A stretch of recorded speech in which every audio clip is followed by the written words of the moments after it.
Hallo, welkom beste kijkers. Je bent nu aan het kijken naar de nieuwe reality show. Mijn naam is Elias en we staan hier vandaag op een bijzondere locatie, namelijk in Amsterdam voor het Apollo Hotel. En we gaan David Icke interviewen. Hij heeft dit weekend aanstaande zaterdag een optreden in de Rij. Een Purity event heeft het mogelijk gemaakt dat wij hem ook even mogen interviewen.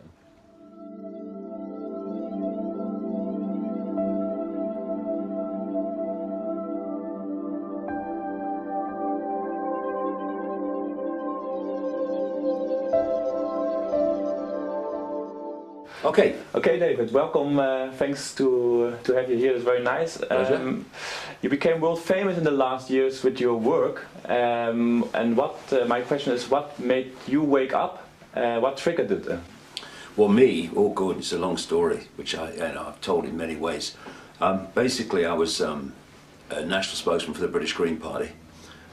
In the 1980s, I was also a television presenter with the BBC, news and sport, mostly sport in the end. And I started having strange experiences through 1989 when I was doing those jobs. But when I was in a room alone, it felt like I wasn't alone. Like I was in a hotel room or something and there was no one here, but it felt like there was something here, like a presence. Mm-hmm. And it was all new to me. I wasn't into this stuff at all. Although, from the time I was a kid, I'd rejected religion. I'd also rejected the idea that, we're a cosmic accident. Somehow we miraculously come into life and then disappear, into nothingness, As someone rightly said about this reality, to say it came into existence by accident is like saying a hurricane blew through a scrapyard and assembled a 747. I mean, it's insane. So I've rejected all that stuff. But I hadn't really looked at the alternative. You're getting on with your life as you do. But something was in the room. There was a presence around me. It got stronger and stronger. And eventually, long story short, I ended up going to a psychic to see if she'd pick up what was around me. And I got told that I was going to go out on a world stage and reveal great secrets. I was going to write all these books. I was going to be world famous. I would face enormous opposition, but they would always be there to protect me. And that knowledge would be put into my mind and I would be led to knowledge, and bingo, it happened. And it's now, I'm coming up towards 22 years since it happened, and I started on this journey, and it's all kind of happened. This is where the information has come from. I'll get insights, and then when I've got an insight, suddenly information relating to that subject or that insight comes at me from all angles, And it's been a process that's gone on and on. And you see, when you are dealing, up to a point, actually up to quite a point, you can research the conspiracy within 5 sense reality with names, dates, places, cross-referencing things, manipulated wars, manipulated terrorist events, manipulated banking systems and all that stuff. And that needs doing, and I've been doing it for 22 years and I continue to do it. We need to know all about that. But it's been very clear to me over the years that if you're an expert on 9/11, an expert on banking scams and all this stuff, you're still walking around the outer rim of the rabbit hole. You've not even entered it yet. And to get deep in the rabbit hole, a number of things are necessary. First of all, you have to be free from preconceived idea. Because if you have a preconceived religious belief or political belief or scientific belief, then you're going to go so far and you're going to go any further. Because once you get slightly into the rabbit hole, all those things start to fall apart. So thus, if you want to keep them, don't go any deeper. And lots of people do that. They won't go deeper because of the effect on their belief system. And there's another part of this, which is that people who can open their minds to these deeper, more, if you like, on the face of it, but not really, bizarre concepts, they might open their minds to think, hey, this makes sense, this looks like this is what's going on. But then they have the barrier of the fear of what other people think to get through. And thus they'll suppress what they put out because they're thinking, well, it's so far out, what will people think? People will laugh at me. I couldn't give a damn if people laugh at me. It's of no interest to me. And when I look at my life, and I think, a lot of people, indeed, even most people, if they look at their lives, they'll see that far from being a series of random events, They are a series of events that connect with each other and lead somewhere. Now, where they lead depends whether we're going to come from an aspect of the head, mind, which is going to stop you going into places where your intuition is driving you. And those that do go with their intuition overcome the limitations of mind, and when the mind's going, you can't do that, people will say this, people will say that, going anyway, then they'll have a very different life experience to someone whose head is in control, saying no, no, no, no, stay within the norm, stay within convention. But either way, there are a series of synchronistic events or connected events which are leading you in a certain direction. So when I look at my life from this point of view, I went through enormous, fantastic, possibly unprecedented levels of ridicule in Britain in the early 1990s, because I was a television presenter and a national spokesman for the Green Party. I obviously was well known in Britain, and thus when I came out with some of this stuff, it was widely reported and Icke's a nutter. And one of two things happens when you're faced with that. You either go under, or you run away and hide, or you say, I am me, I am free. This is me, and if you don't like it, we'll laugh or do the other thing. It doesn't matter to me. And I chose the latter. And you see, when you go with your intuition, it was all intuition. I feel to do this, I must do this. Crazy as it may have seemed to this. When you go into your intuition, you're accessing your feelings. You know, what do? We say, I feel. We don't say, I feel. We say, I'm thinking. We go, I feel. And here we connect to much higher levels of awareness that can see the journey from source to sea, whereas this can see the next turn on the river. So I'm experiencing that mass, incessant, merciless ridicule in the early 1990s. And I'm going, what's going on, what's going on? Although this was going, it's going to be fine, it's going to be fine, but this is going, what's going on? And then further down the symbolic river, the journey, just round the corner, I'm going to be asked to talk about shape-shifting reptilian entities and the fact the moon's not what it seems to be. Now, I mean, if you're not cleared out here through that mass ridicule of the fear or concern with what other people think, no way round that corner you're going to start talking about that. Because people said to me, didn't you think that people would laugh when you said, do you know, I did, but I did it anyway. You know, yeah. As if I thought, oh no, no one's going to, of course they're going to bloody laugh. They're in these tiny boxes the size of a pea. So therefore when anyone talks beyond the pea, they're going to laugh and ridicule or dismiss or condemn. Of course they are, but vast and increasingly gathering numbers of people are not in the pea anymore. They're out of it. You know, the pea has been burst. The bubble's been burst, and they're starting to look at self in the world in a much more expanded way, which is fantastic. I mean, it's just such a joy to watch it. So once I've come through that ridicule in a completely different state of being, no longer do I care what other people think. Then this synchronistic journey unfolded of coming across people, places, information, personal experiences, which were like some force giving me pieces in a jigsaw puzzle. Actually, almost in the right order to most quickly see where they went. And over the last 22 years, an extraordinary tapestry of information has come together that shows very clearly the world we thought we lived in is not the one we're actually living in. So you get all this information in a kind of mysterious way also, you get some guidance, you wrote books, gave many seminars and gave interviews, so the people on planet Earth get through your work a little bit better idea how the power structures are functioning.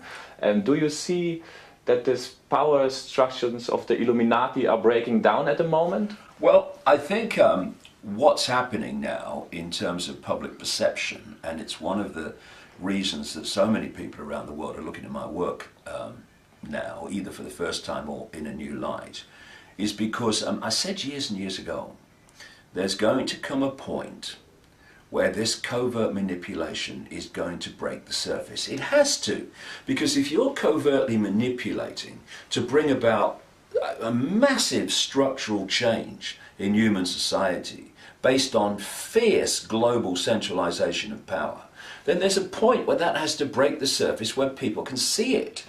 We've been in that period now for a little while, and because every day now, if people just want to look at sources of information where this is being pointed out, or even if they just open their minds and look at stuff even in the mainstream media, you can see this incessant destruction of basic human rights and freedoms and civil liberties.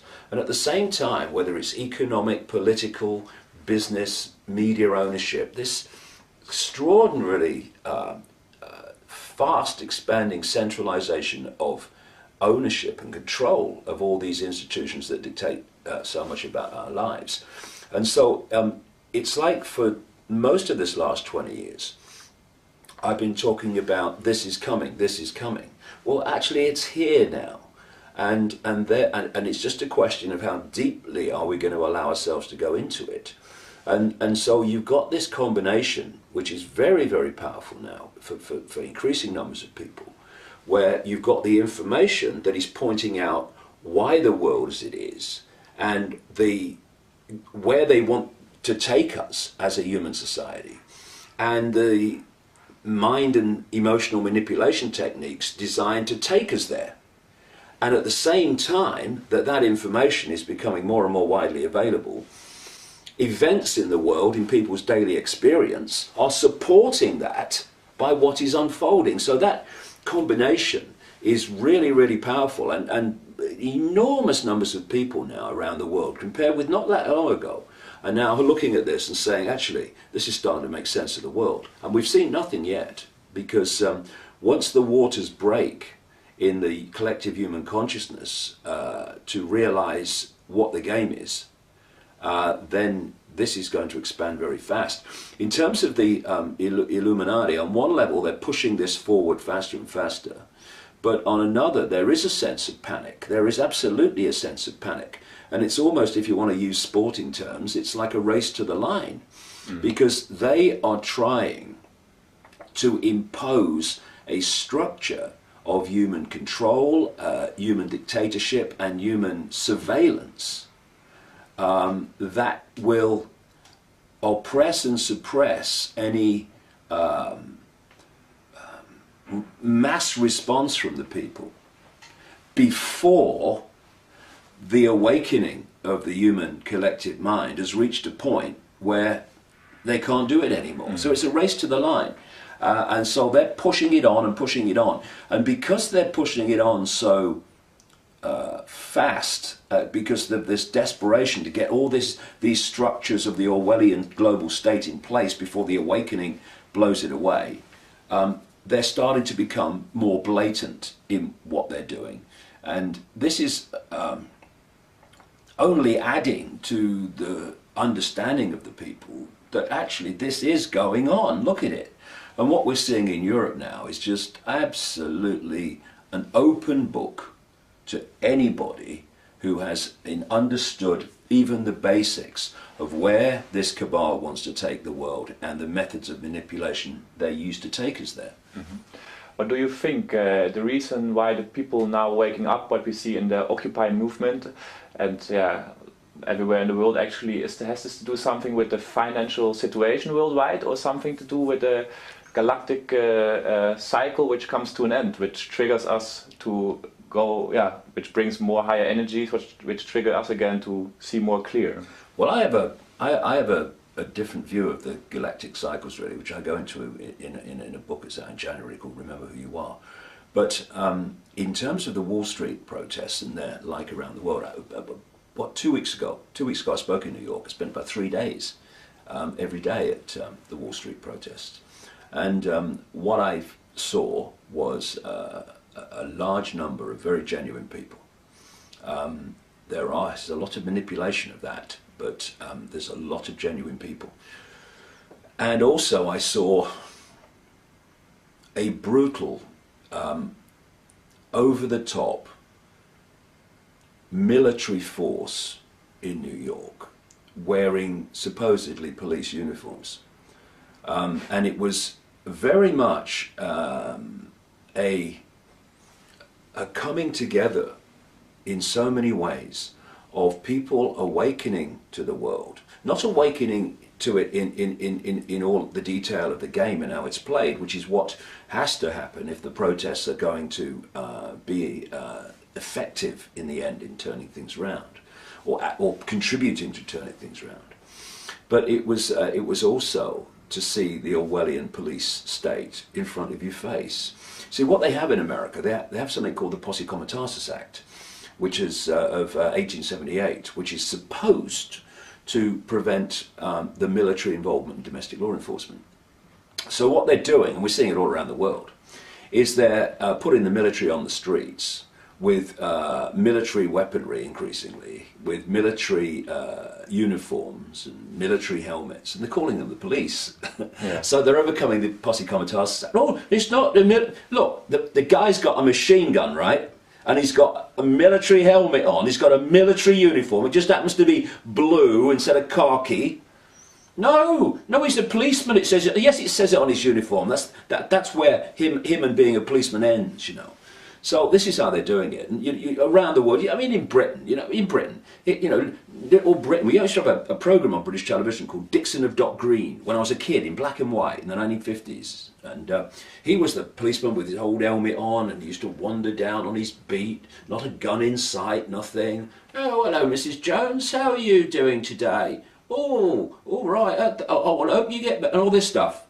Now, increasingly British policemen, guns, batons, the frickin' lot, and they're looking more and more like American military police. That's what we should be calling them, all the time. So this is a global thing, and it's the unfolding, what I call the totalitarian tiptoe, in stages, moving on, step, towards this global Orwellian police state, in which in the end there will be one police force, one global police force, one global military, one global government, one global financial system based on a global central bank, one global currency, which would be electronic, no cash, and a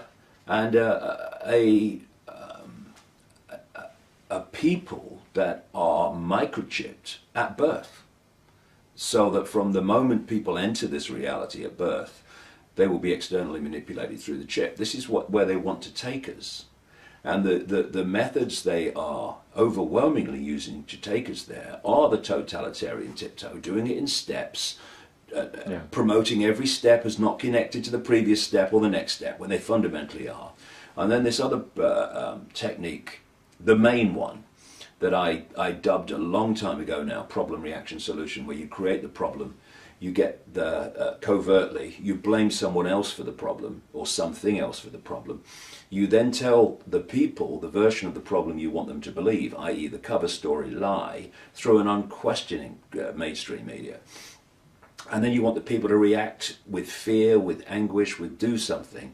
And then you offer then openly, with changes in legislation and society, the solutions to the problems you covertly created. Mm-hmm. And what we're seeing now in Europe, as we sit here speaking, is a massively blatant problem reaction solution in which they are systematically crashing the European economies so that they can offer the solution, which is what Merkel and Sarkozy are, both front people for the bloody cabal to their fingertips, which is what they call, and this guy, Jose Barroso, the president of the Commission, never seen a ballot box in terms of Europe in his blooming life.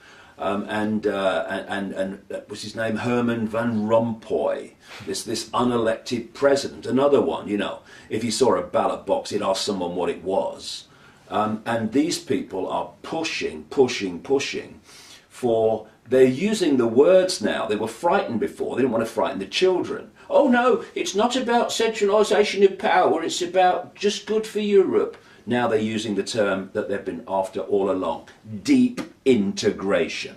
Now when you think that 75% of the laws that are inflicted upon British people now start out in the Commission in Brussels, their version of the Soviet Politburo, then what does deep integration mean? Does that mean we've got nothing we're going to decide in Britain and these other countries of Europe anymore? That's what they're talking about, this fierce centralised dictatorship.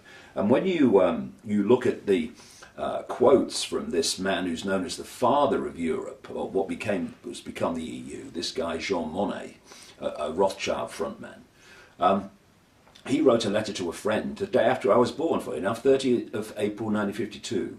And in this letter, I'm paraphrasing, he said, we are going to bring about the superstate. This is in 1952, by stealth, in steps, by constantly centralizing power, and at each point justifying it by economic means. And they're still doing it today as we're talking.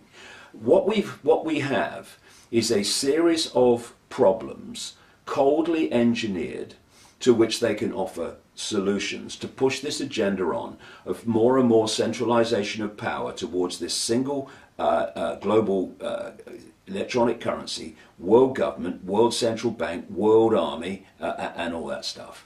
And that's why, and for many other reasons around the world, that the world is in a constant state of lurching from crisis to crisis. If you're using this technique, as they do absolutely incessantly, of create the problem, get the reaction, do something, offer the solution, then here demands an endless supply of problems. What you don't want at stage one is harmony. Yeah. You don't want something working. You don't want people happy with the status quo. You don't want the status quo providing for people in a fair way. No, you have to, because if you go along when things are working and everything's fine and people are happy, and you say, well, we're going to change it, but what do you mean you're going to change it? Everything's fine, go away.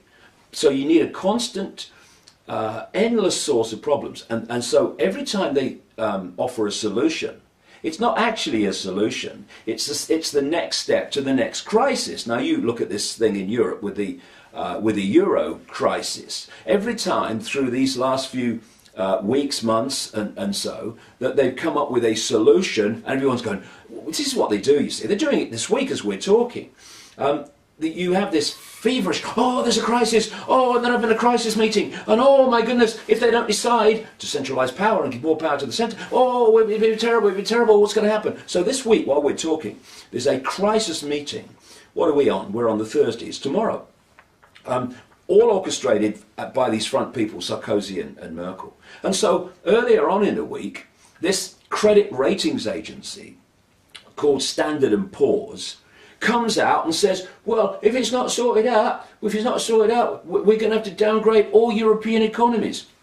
The people controlling Merkel and Sarkozy are the people that control the credit rating agency, making that statement to support Sarkozy and Merkel in their pressure for this these changes in the treaty to get more and more centralisation of power and more destruction of national sovereignty. Then Timothy Geithner comes over to Europe, throwing his oar in. Timothy Geithner, the Treasury Secretary in the US, who was one of the major architects of the crash in 2008 as head of the Federal Reserve Bank of New York, the major bank in the Federal Reserve private banking system that controls the American economy. And he's coming over saying, oh, it's got to be sorted out, oh, it's going to be terrible. In other words, you look at Sarkozy and Merkel, controlled by the Rothschild cabal.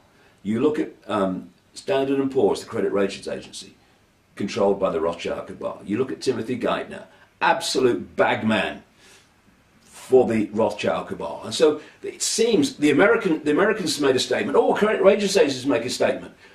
But actually they're all controlled by the same force, yeah. And they're all creating the situation where there's this panic. Oh, you see it again and again over the last few months. Oh, there's a crisis meeting in Europe, and Sarkozy standing there on his box making a bloody statement, and the lady from bloody Germany's next to him making this statement that supports him, and so, oh, and they go, crisis over.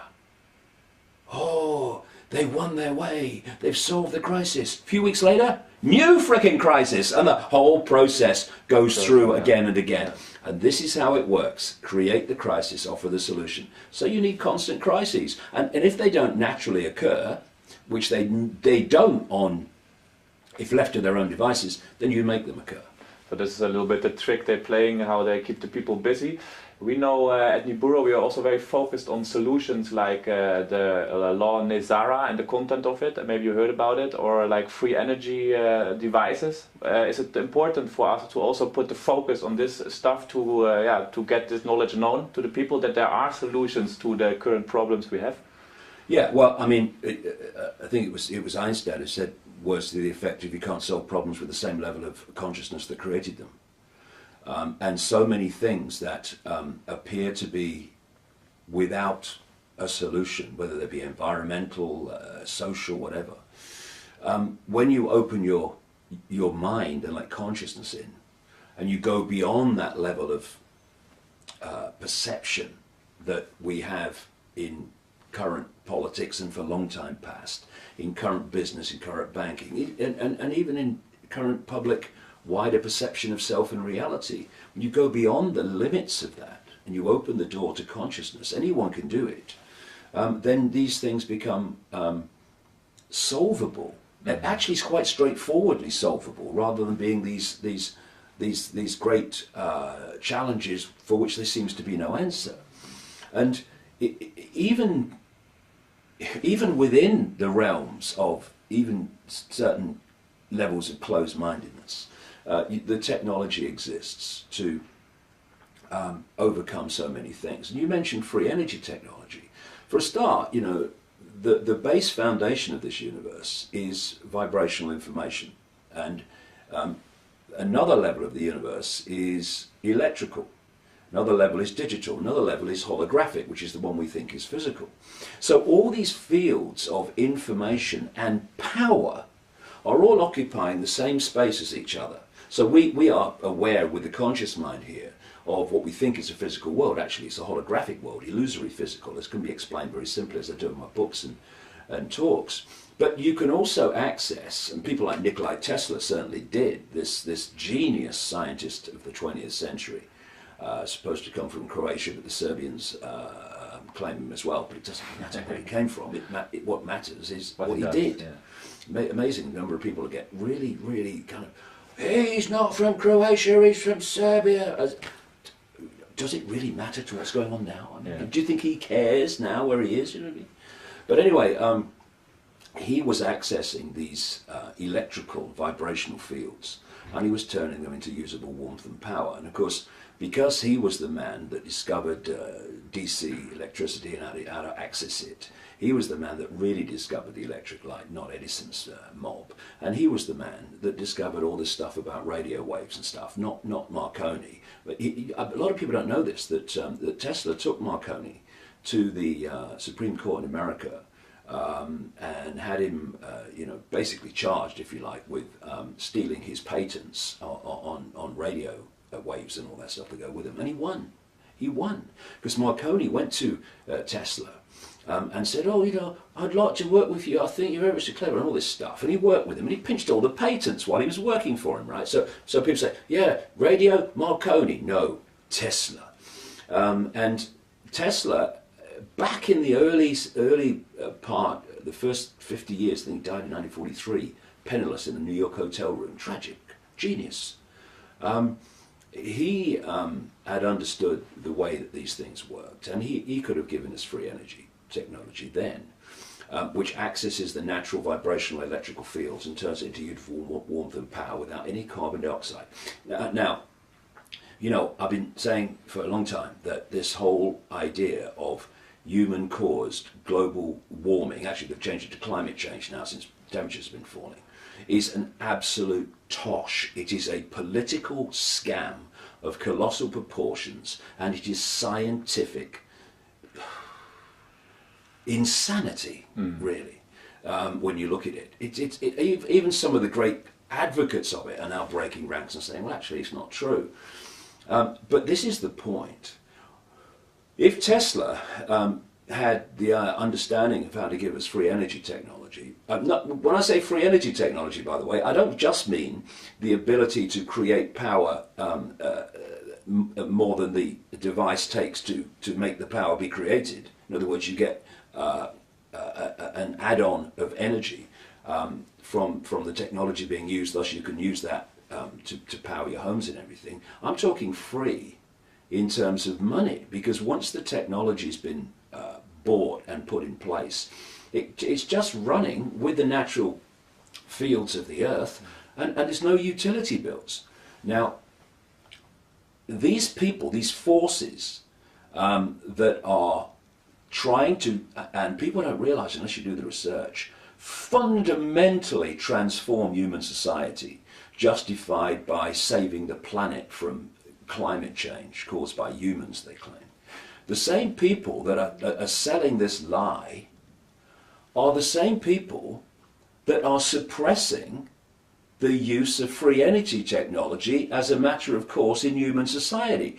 If they were telling the truth, they're not, and they know it, and they really cared about the environment and what they call climate change caused by humans, if they believed it was true, then why are those same people and forces suppressing technology that would dramatically reduce the amount of carbon dioxide produced by human technology, because it wouldn't be necessary anymore in so many areas, if not all areas?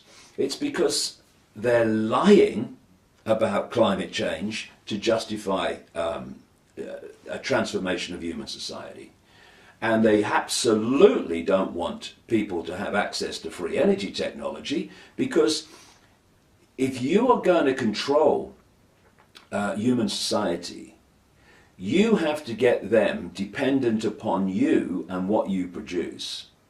And you have to get them to have to pay the bills that you generate for them for these basics of life, so that you have control over the population. You remove utility bills, and suddenly people are starting to get choice, because once you have to earn a lot of money, or a lot of the percentage of your income, indeed all of it with so many people, just for the basics of life, well, they got you. You haven't got a lot of choice. You know, I'd like to do this, I'd like to, I haven't got the money, I've got to pay the utility bills, got to pay the mortgage, got to do this. So the more you squeeze the amount of money that people need for the basics, the more you release for them to have choice. And so that's the last thing they want is people not to have these massive energy bills to pay all the time, because you know, you're releasing choice to the population, or more choice. That's the last thing they want. Yeah. It's a simple equation that scarcity equals dependency equals control, and abundance equals choice equals freedom. Now, what free energy would release in so many areas is abundance. Yeah, free society. Abundance. Whereas the suppression of it creates dependency. Dependency on what? The power companies owned by the same people that control the banks, that control the governments. Yeah, it's a very clear structure we can see here. Yeah, absolutely. Another solution for us at Niburu is the contact with benevolent ET races. You have been to Kreda Mutwa. I saw some videos where you also talked about this ET contact. What do you know about this, and do you know anything about ETs switching off nuclear weapons? No, I don't know about that in the sense of I didn't see them do it, but I've heard the stories. Maybe some of them are true, maybe they're not. I don't like talking about things I've not researched. I think that kind of insults the audience a bit. So, but obviously, it's one of the things I do at my talks is I put a picture on the screen of just part of our galaxy, never mind the freaking universe, just part of our galaxy, and it's an explosion of lights. I mean, and you look at it and you think, so we're alone, are we? You know, what do you think? Do you think we're alone? What's the chances, do you reckon? I mean, it's insane. And not only are we seeing an explosion of lights, we're seeing an explosion of lights within a tiny, tiny frequency band called visible light, which is the only one that we can decode into what we call, the world that we can see. And thus there are multiple other frequency ranges, dimensions, whatever you want to call them, of life, of worlds, of whatever term you want to use, which are sharing the same space as this one. And not only are we dealing with what people call extraterrestrials that operate within visible light, we're talking about what I call interdimensionals, which can move in and out of visible light. And of course, when they enter visible light, which as the frequency range that we're decoding into this world, they appear out of nowhere. And then when they leave visible light, they, to the observer, disappear into nowhere. And again, if you don't look at how reality works, even in its basic form, and of course mainstream science is funded not to do that, then things like, oh, I saw this extraterrestrial, it appeared out of nowhere. I saw this UFO and it just disappeared in front of my eyes. If you don't realise that what I've just described, you go, God, he's been on the pop again. You know, are you taking them pills again? Because this is an important point, this. If you can suppress, by suppressing scientific information of the wider scientific information beyond mainstream science, and you can suppress people's perception of what's possible, that's a massive, massive tool in your armory of suppressing humanity in general. Because when someone comes along, and this is the sense of the possible. Why? Because that's what they was told in the education system. That's what they were told by science. That's what they're told by their peers who've gone through the same production line of programming. You know, that's what the media says. So when someone comes along and says, actually, this is happening, that's not possible, that's impossible, you're mad. No, it's not possible from your perception of the possible, but it's still possible.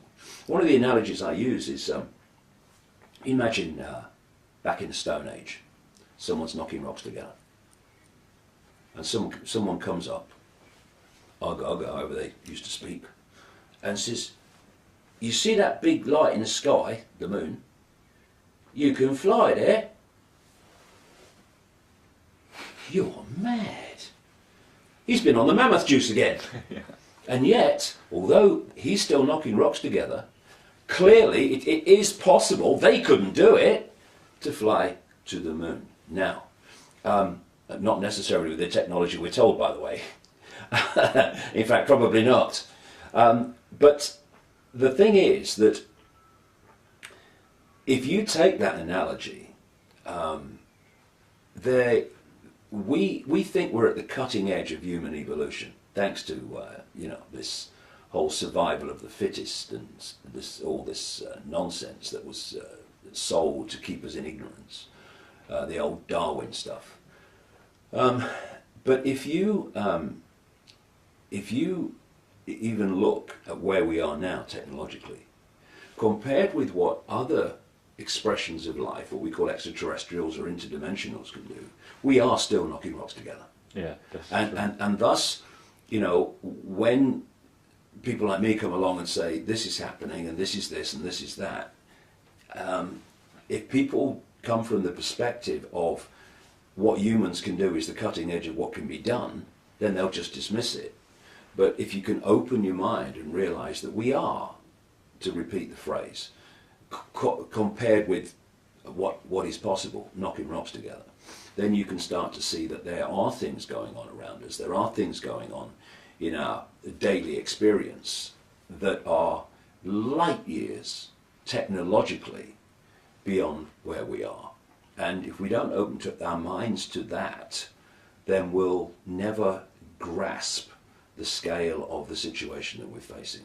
But there are, in my view, and I've been writing this for a long time, there are what I call interdimensionals, particularly, that are manipulating human society, that are using hybrid bloodlines within visible light human society to manipulate society on their behalf. But there are, as there are in everywhere you want to travel in this great infinity, there are also benevolent non-humans that are fundamentally supporting and working towards this awakening of the human mind from its prison cell to allow us to awaken to the true magnitude of who we are, because it's not that we are what we think we are. That is suppressed humanity. That is software humanity. Real humanity, open to consciousness, is breathtaking in its potential, in its genius, in its ability to manifest its own reality.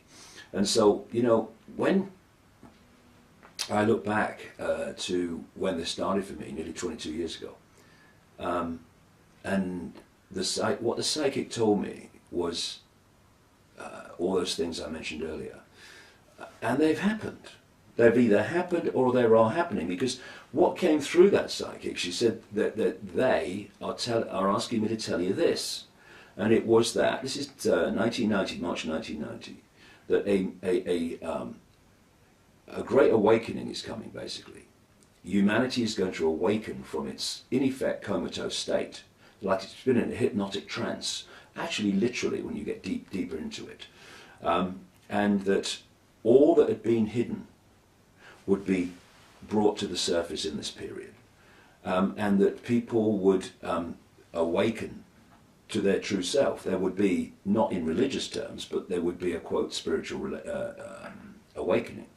Now, when you look over this period of 22 years, and you look now, I mean, I remember not a terrific number of years ago, when it was like banging your head against that wall, but not anymore. Instead of a few coming, they're coming in their thousands all over the world. I'm now in Amsterdam as we speak, and it's at the end of what you might call a world tour. It sounds grand, but I guess that's what it is, really, a speaking tour, which has taken me to America twice, to Germany, to Rome, to Sweden, to Denmark, all over Australia, about 6 events, New Zealand, back to America in Cleveland and New York, then to into Europe with Croatia in Zagreb last week, and now here this week. And everywhere you go, boom, minds are flying open, and it's an exponential curve. So while we're having all this stuff thrown at us, something else is going on as well. And so what I'm saying here is that what I was told 22 years ago was going to, it's happening. It's demonstrably happening all over the world. And then you look at the other angle that I was told. And again, as with the awakening 22 years ago when I was told this, there was no sign of it, really, at all. The other thing was that what had been hidden would come to the surface. This energetic change. It was a vibrational change. I gave it the name Truth Vibrations for this reason. First book I ever wrote on this stuff 21 years ago. It's called The Truth Vibrations, after this vibrational change I was told about. And that it was going to bring to the surface all that had been hidden. Now, if we'd have been having this conversation 20 years ago, what would we have known? If we're having this conversation 10 years ago, what would we have known? Look at what we know now. We didn't know 6 months ago, a year ago, 2 years ago, 5 years ago. It's happening. These things are happening. So, in terms of the question about ETs or non-human intelligence, then who were they that contacted me 22 years ago and said, you're going to go out and do this, and it was all planned before you came here, they said. It's all planned before you incarnated, was the line. So all you got to do is follow the clues. That's what I was told 22 years ago. That's all I've done. I described it earlier about, you know, the synchronicity. Just follow the clues. And you have to, it has to be done that way, because there comes a point where you go so far out of this reality and the norms of this reality that you're going into areas where if it doesn't come that way, you ain't going to get it. Because that information doesn't really exist within visible light. You've got to get it beyond visible light. And through this whole period, they have been clearly feeding me information and guiding me through the maze, so that I don't keep going down channels in the maze that have a big edge on the end, you know, and turn around and come back. So who are they? Whoever they are, whoever this awareness is working towards the emancipation, mentally, emotionally, and spiritually, of humanity. Now, in some ways it will take the form of extraterrestrials, as we call them, in some kind of what we call physical form, holographic form. In other ways it will take the form of interdimensional entities, and eventually it's going out into the realms of no form, pure consciousness. So, you know, I'll be honest, if bringing this whole edifice of power and all that goes, that underpins it in the unseen, was down to humans in bodies working within holographic 5-sense visible light reality, well, I'm going to have a cup of tea and then I'm going to decide what I'm going to do with the rest of my life, because we're wasting our freaking time, right? But it ain't like that. We are being asked to be a vehicle for this transformation and the communication of this information that brings about this transformation with invisible light. But we are not only the ones doing it. It goes way out through the dimensions. And this is why the control system is coming down.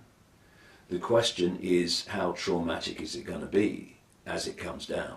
Because like a cornered rat, it is not going to go quietly. We're seeing that now. So it's not going to go quietly. There's lots of challenges, and for a while it's going to seem as if they hold all the aces, and then it's going to come down. What I was told 2 decades ago was just when it seems the control system has got all the aces, it's going to come down so fast it's going to be shocking. And that stayed with me all the way through this, and I'm absolutely convinced that's what we're going to see. Because it's about critical mass, it's about the tipping point. The control system, because of this process I'm talking about of vibrational waveform information being the base construct of the universe, and it is decoded through, not least through the physical forms, a fantastic example, because the 5 senses, they receive vibrational information. The ear's a classic, but they all do it. They then, and this is mainstream science, they change that vibrational information into electrical information, which is then communicated to the brain. In fact, the whole genetic structure is part of the process, not least the heart when it's used properly. And that decoding process takes it from the electrical into the digital and the holographic. Therefore, that whatever is in this so-called physical world, holographic world, is merely an expression, a projection of the vibrational level. And so, as I've been talking and writing about for a long time now, there is it goes back to when this hijack took over, there is a distortion in the waveform information construct of this part of the reality. And this distortion plays itself through into the holographic as distorted human behavior, like sacrificing children, sexually abusing children, bringing about banking crashes just to serve your own interests, with all the devastation to people's lives, manufactured wars, manufactured terrorist events, the fracturing of the human personality, the conflict that goes on between humans at every level. This is this distortion. Now, what this truth vibrations, as I call it, transformation is doing, it's healing that distortion. Now, the control system is an holographic expression of the distortion. It's a projection of the distortion. So when the projection's gone, because that's healed, it cannot exist in holographic reality. It has to go. So it's going. The question is, how traumatic is the process of it going? But going it is. And so fast, because there comes a point where the waveform information foundation of the control system passes a point where it's no longer able to project the holographic expression of itself. And thus, in our experience, it's like the control system's just crashed. What's going on? God, it's a miracle. Because this is no longer able to continue to project a holographic expression of itself, because the information construct, which becomes that, is no longer in the information state that projects that, and so it comes down. Everything that's going on in this so-called physical world is an expression of the vibrational information construct, the waveform, and this is another example of why, if you get the waveform right, you get the physical right, the holographic right, and this is why so many alternative methods of healing people are increasingly focusing on the waveform, vibrational level of the body. Because if you get that right and you balance that out, as it projects itself holographically to become this, it is an expression of information, vibrational waveform harmony, and that's what we call health. Yes. When there are distortions in the vibrational field, it comes through to the holographic as dis-ease, disharmony, some form of mental, emotional, or what we perceive to be physical dis-ease or illness. And you see what the control system does, because it understands these things.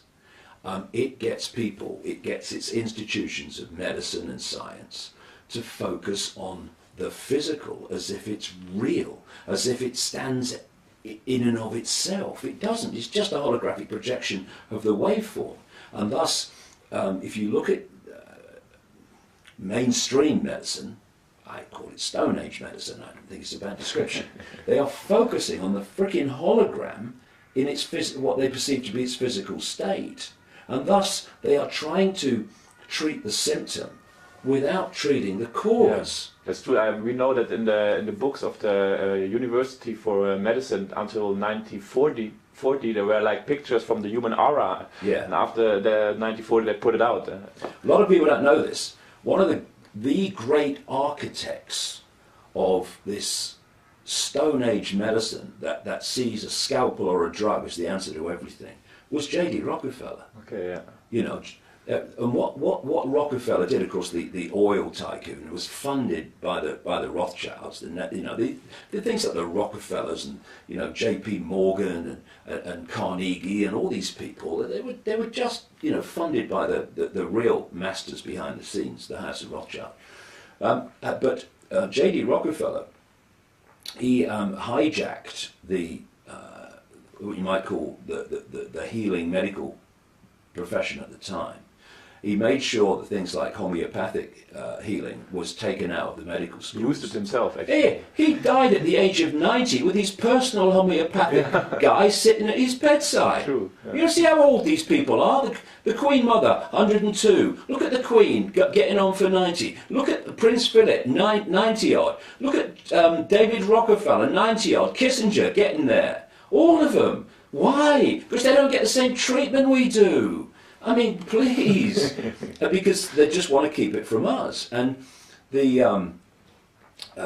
thing about the Rockefellers is an important kind of area, one of the great scams that they use in terms of so many things, not just medicine, and they bring it into alternative healing now because they want to hijack that, and that's the license. This is what Rockefeller did. This is how he took over the medical profession. He got a situation where to be a doctor or to operate in this area or that area, you need a license.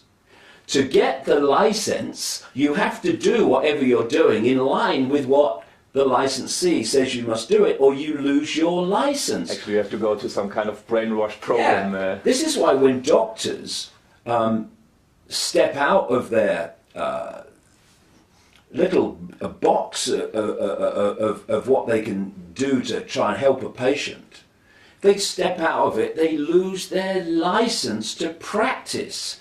And so when you've got someone, I mean, I know all this from personal experience, observation, and people I know that work in this whole area, that even though doctors, some anyway, have seen that alternative methods can cure cancer, even advanced cancer, in a way that it just melts away virtually before your eyes, they cannot officially tell their patients to go and try it. They have to say you've got chemotherapy surgery or radiation, usually all bloody three these days. And they're not doctors, they're not healers who are looking for what's best for their patient. They're nothing more than people, you know, they're like terminals on a computer program, just spewing out the same parroted information that's dictated from the centre. This is why so many people in recent decades, vast numbers of people, are rejecting so-called mainstream medicine and going for alternatives. You know, I mean, and you know, I've seen people cured of late advanced cancers by alternative methods. And you look, and then I see in the paper, so-and-so's got cancer, some famous person, or maybe it's just you know, a person who's not famous, and they've got cancer. And you think, you know, this could help you. But they're not getting access to that knowledge. And even if you try to tell them, they're so welded to doctor knows best that they'll go to their grave when they don't need to, following these ignorant people who know what? They know about the body, they think, and how it works. Thanks to what? Thanks to medical schools. Medical schools that have told them how the body works. Medical schools funded, influenced and manipulated by the pharmaceutical cartel that has a massive financial interest, though it's more than financial, why this is done, in the scalpel and the drug. You know, I mean, okay, we'll sell them more chemotherapy and all this stuff, and it kills them. But it doesn't matter, because someone else will be along in a minute with the same disease and we'll do it the same again. Yeah. You know, it's a tragedy. And, you know, when you think about the mentality that it takes to coldly, calculatedly suppress ways of healing people so they die in suffering, when you are engineering wars that pepper bomb cities of civilians, when you are creating terrorist attacks, killing people like a 9/11, traumatizing, you know, not just America, though that was closest to it, but lots of other people around the world by what they saw. On and on and on and on it goes.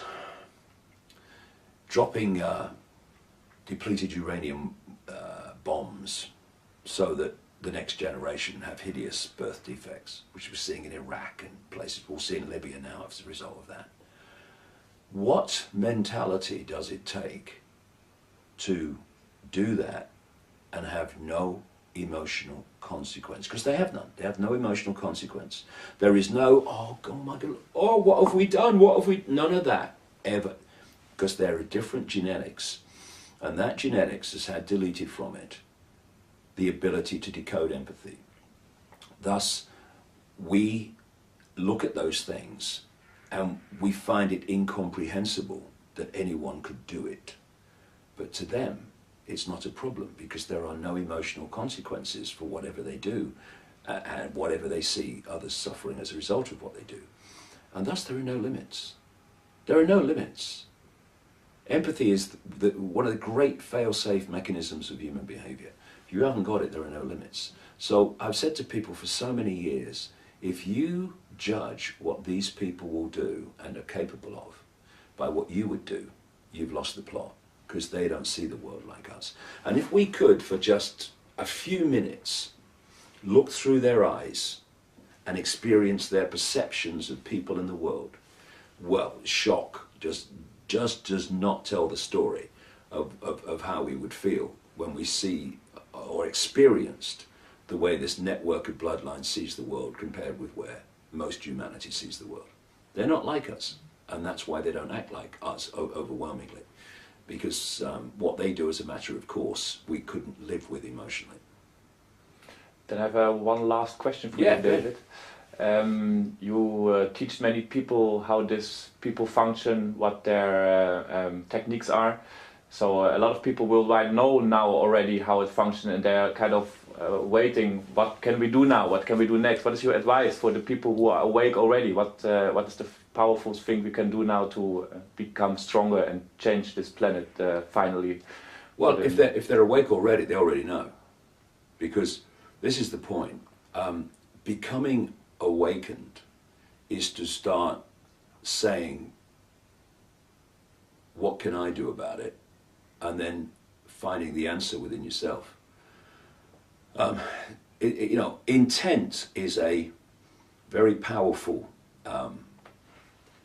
changer of experience and manifester of reality. Some people call it the will. And if you put out the intent and you mean it, it's just, I'd like to do it, I think, intent. I want to make the contribution to the awakening and the bringing down of this control system, the best one that I can make. And you mean it. And from that moment, you're willing to go with life as it pushes you in different directions to achieve that intent. Then life will put you in the right place to make your contribution, because we all have a unique contribution.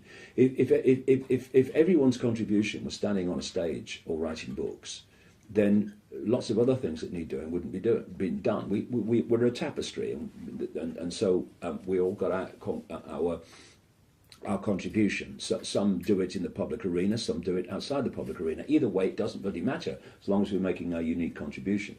But you know, in the widest theme, when you have a network of people, that is a tiny infinitesimal fraction of the target population. I think we've passed 7 billion now, so they say. Then I think I see a way out of this. You can only control a massive population compared with you if a number of things happen. First of all, you have to incessantly centralize decision making, because the more you centralize decision making, the more power the few are having over the lives of the many. So this is why we've got this incessant centralization of power in Europe and in what we call globalization and all this stuff. This is why they want a world government, world central bank, world army, etc. It's because they need to centralize power on a global level to have power from that point in the hands of the few over the whole population.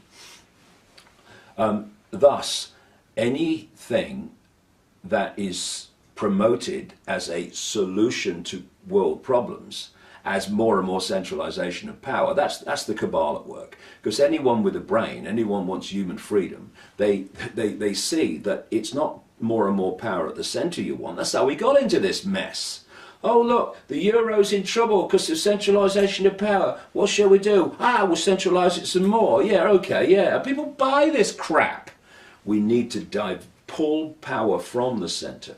So there's so many points of decision making where people in their own communities actually have a say in what happens in their own communities. I mean, they bloody live there, for goodness sake. And the more you pull decision making away from communities, away from you making decisions away from the people who are subject to those decisions, you have no consequence for your decisions. Because you don't have to live with them, these do. The more you diversify and you get decision making from the center, the more the people making decisions are affected by those decisions. You tend to get better decisions. And instead of being some dark suit in bloody Brussels that you never meet and can't get close to, the guy lives in the next street. I mean, okay, what's going on, mate? What are you doing? You know, this is where we need to go, away from the center and not further towards the center. But the other point about all this is that because you're talking about a very, very few compared with the target population, they have to divide and rule the target population. So that we are so fighting with each other that we don't realize that the strings attached to all of us are being held by the same hands. So a key thing, if we want to use this immense power we have of numbers then we need to put these fault lines aside. I don't care. I'm not into religion at all, in any way, shape, or form. But if somebody wants to follow a religion, be my guest, so long as you don't impose it on anyone else. That's fine. I have no problem. Do what you like. You're this colour. You're that. It's just a vehicle to experience reality. It doesn't matter what colour it is. Sky blue, bloody pink. I mean, so what? It doesn't matter. It's a vehicle. You know, if you had two spacemen on the moon arguing about the fact that one's superior to the other because he's got a different coloured spacesuit and it was made in a different bloody corporation or something. I mean, you know, you go, Houston, we've got a problem. These two idiots are arguing about this. This is what racism is. Racism is the ultimate ignorance of reality and the nature of, you know, infinite life. So we put down the racist bloody thing. We put down the religious fault line, the racist fault line, the culture fault line, the income bracket fault line. And we realise that this is not a conspiracy to enslave Muslim people or Jewish people or Dutch people, but to enslave all of us. So we've got to start coming together. Because if we don't, we can have a great conversation in our symbolic and literal prison cell when this is all through, they get what they want, or we can sit there for the rest of our lives having arguments in the prison cell about who's got the best religion and which race is superior to another one. You know, we can do it forever, sitting there. I mean, do we want that? No, so let's put the fault lines down now and come together, for goodness sake, into adulthood. It's because we've been children that we got into this mess.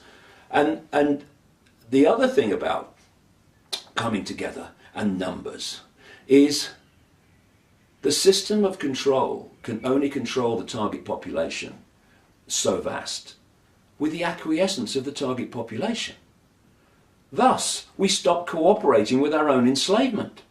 You know, I've said this time and time again. Someone comes out of the White House or Downing Street and says, we've had a discussion and this is what's going to happen. If enough of the population say we ain't doing it, they'll have no power. No, honestly, I said it's going to happen. We ain't doing it. Oh, what do we do now? Nothing we can do, mate. I should go back in the house. Right? Because they can't do it if enough of us won't acquiesce with it. And that's what we need. They're not really frightened about protests. They're not frightened about protests at all, really. I mean, Occupy protests are different because they're starting to move into this area of non-compliance, non-cooperation, which is a good thing. It needs to go further, but it starts to move there beyond a protest where you turn up. Yeah, I understand. You know, you're expressing yourself. You know, often these protests are to cry for help. You know, what can we do?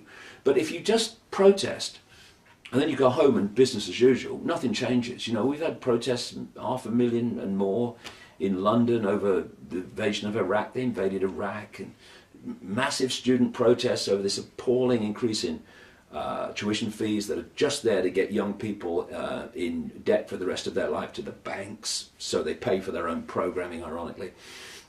Thousands of people protested in London about that. They increased the fees anyway. So protest in and of itself is not going to change anything. Non-cooperation is what's going to change things. And the other thing that we need to start looking at, and those people themselves need to start looking at, are those that work within the system but aren't architects of the system.